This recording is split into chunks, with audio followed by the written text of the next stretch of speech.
जय श्री राम। शंखनाद में आपका स्वागत है। जम्मू कश्मीर में चुनाव तो हो गए।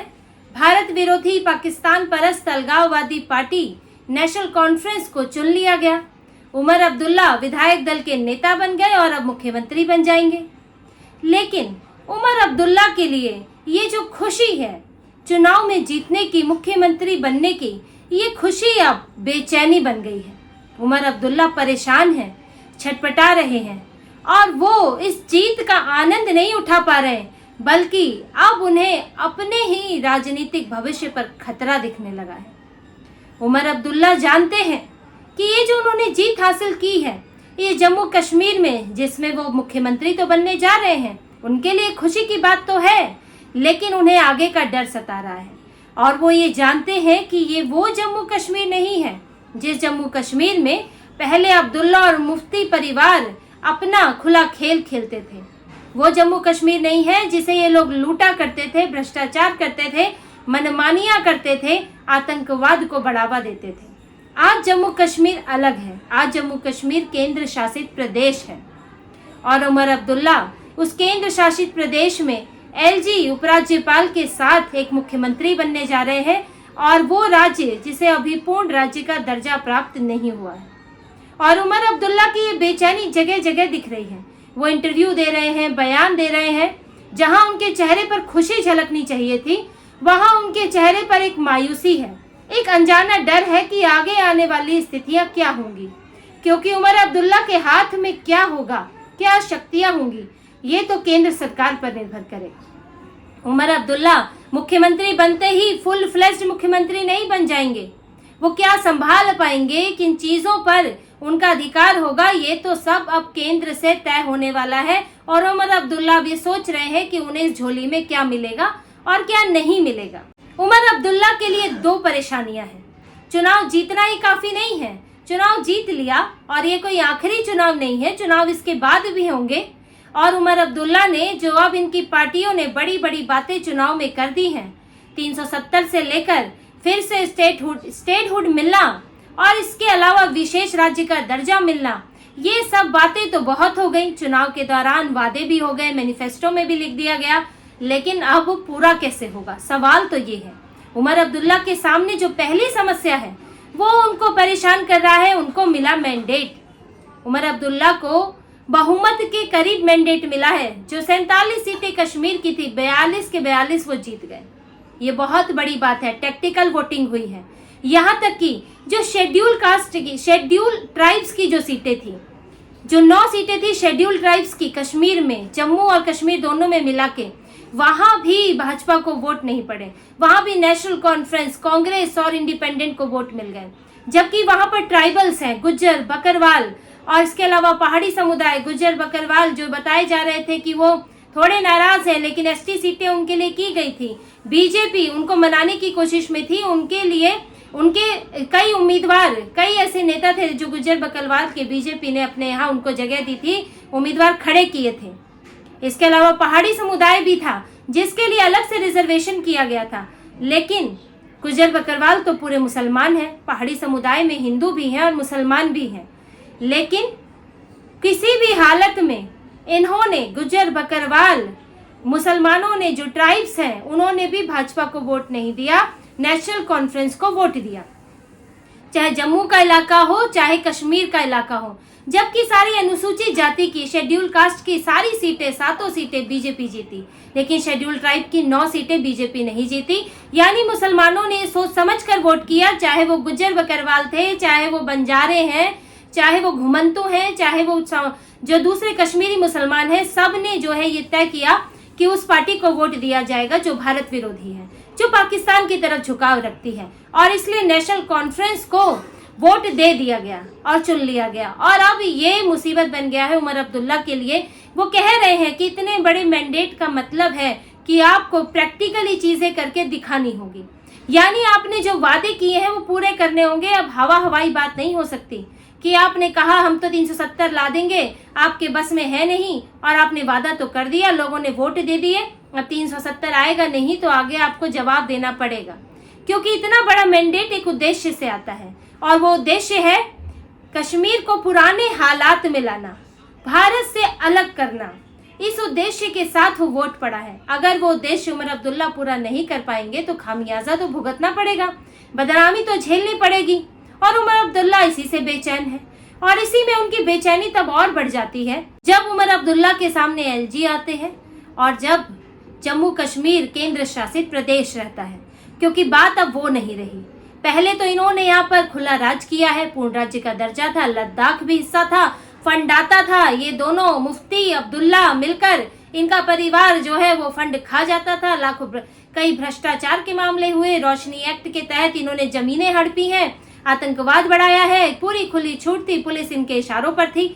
लेकिन अब ऐसा नहीं है और उमर अब्दुल्ला इससे बेचैन है और वो यही बात कह रहे हैं कि अभी देखना होगा कि कौन से डिपार्टमेंट मिलते हैं, क्या अधिकार मिलते हैं, क्योंकि ये पहली व्यवस्था है, पहली बार ऐसा हो रहा है।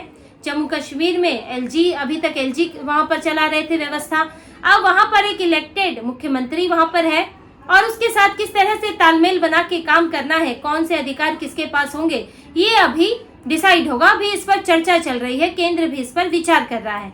देखिए, जम्मू कश्मीर की स्थिति कुछ दिल्ली से मिलती जुलती है।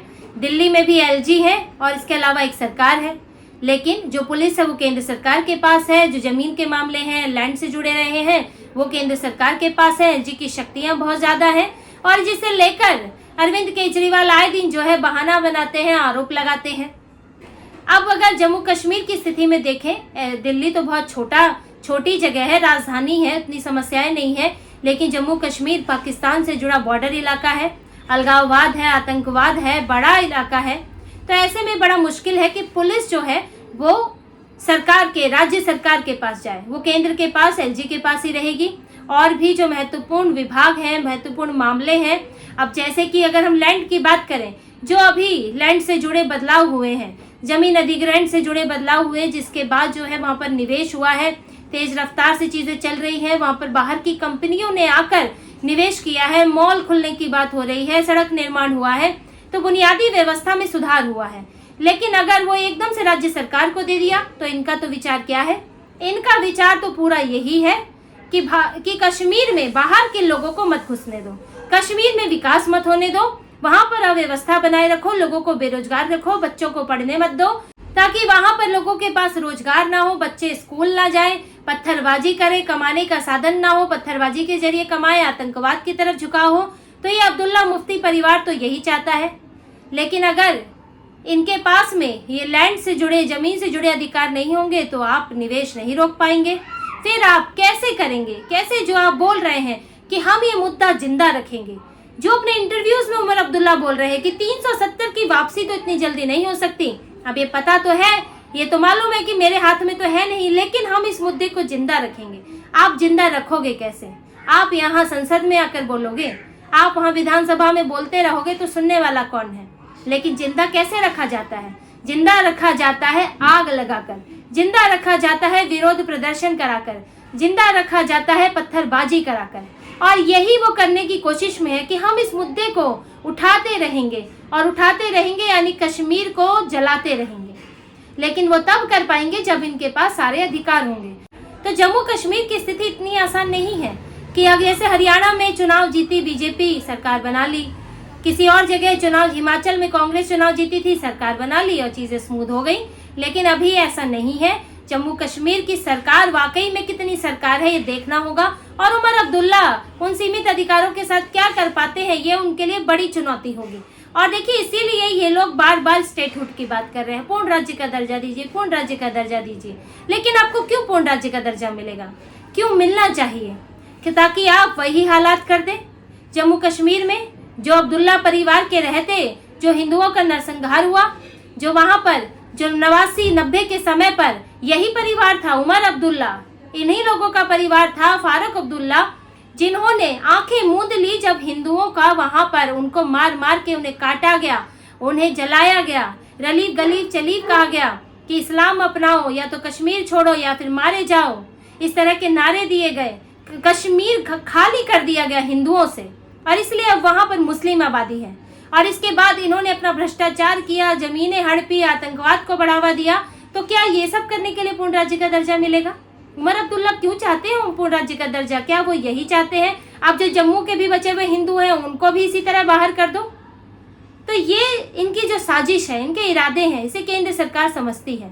और जो इस बार वोटिंग पैटर्न रहा, जो दिख गया कि वहां का मुसलमान चाहे विकास कर ले, चाहे जो सुविधाएं दे दे, लेकिन वोट वो इसी आधार पे देगा कि उसको पाकिस्तान परस्ती चाहिए, उसको भारत विरोध चाहिए, उसको चाहिए कि हमें किसी तरह भारत से अलग कर दें।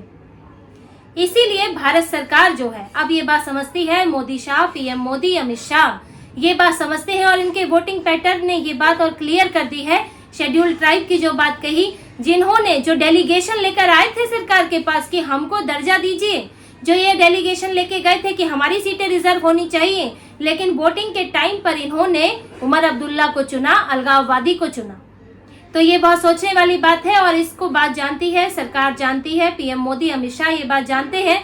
और ये बात देखते हुए स्टेटहुड तो इतनी जल्दी नहीं मिलने वाला है, इनको खुली छूट नहीं मिलेगी और इनको ये देखिए ये जो अधिकार भी मिलेंगे बहुत सीमित अधिकार मिलने वाले हैं, जिससे उमर अब्दुल्ला के इरादे तो कम से कम सत्ता में बैठ गए हैं, लेकिन इरादे कम से कम उनके पूरे नहीं होंगे। और अगर स्टेटहुड की बात भी कभी आती है तो भी जरूरी नहीं है कि पूरी की पूरे वही अधिकार दे दिए जाए, उसमें भी सरकार, केंद्र सरकार जो है कुछ मामले एलजी के पास रख सकती है, कुछ सरकार को, मुख्यमंत्री को दे सकती है, लेकिन स्टेटहुड बड़ी दूर की बात है।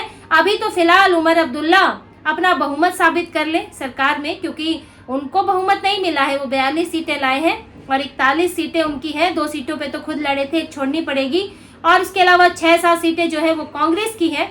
कांग्रेस की कितने दिन कांग्रेस के विधायक कांग्रेस के पास रहते हैं देखना होगा।